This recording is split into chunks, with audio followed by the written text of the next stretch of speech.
France, Pavel Durov, le PDG de Telegram, est mis en examen et libéré sous contrôle judiciaire. Interpellé par les autorités françaises, ce samedi à l'aéroport du Bourget, Pavel Durov, le PDG de Telegram, a passé 96 heures en garde à vue. À l'issue de celle-ci, le cofondateur du réseau social a été mis en examen. Il a également été libéré, mais placé sous contrôle judiciaire.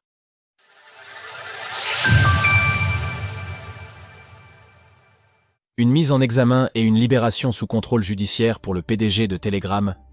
Depuis le 24 août, date à laquelle Pavel Durov a été arrêté par les autorités françaises, l'écosystème crypto attend de savoir ce qu'il adviendra du PDG de Telegram. C'est hier dans la soirée qu'un juge d'instruction a rendu son verdict. À la suite d'une garde à vue ayant duré 96 heures, le maximum légal en France, Pavel Durov a finalement été mis en examen pour l'ensemble des 12 chefs d'accusation qui le visaient.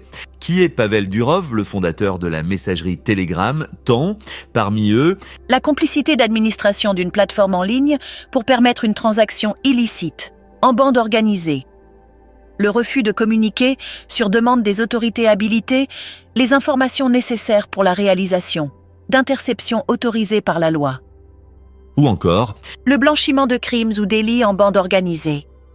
En clair, la justice lui reproche de ne pas avoir singularity net contre les utilisations illégales de sa plateforme, en ne collaborant pas avec les enquêteurs et en ne proposant pas un service de modération de qualité.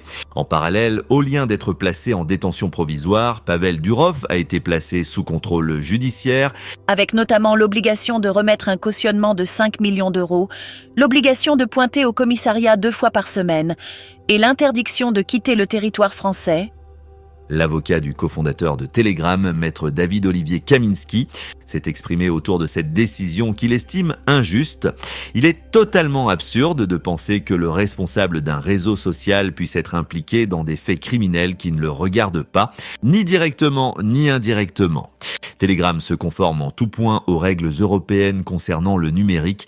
Il est modérateur dans les normes identiques aux autres réseaux sociaux. Coinbase, inscrivez-vous sur l'exchange crypto le plus réputé au monde. Telegram et la communauté The Open Network, TON, défendent Pavel Durov.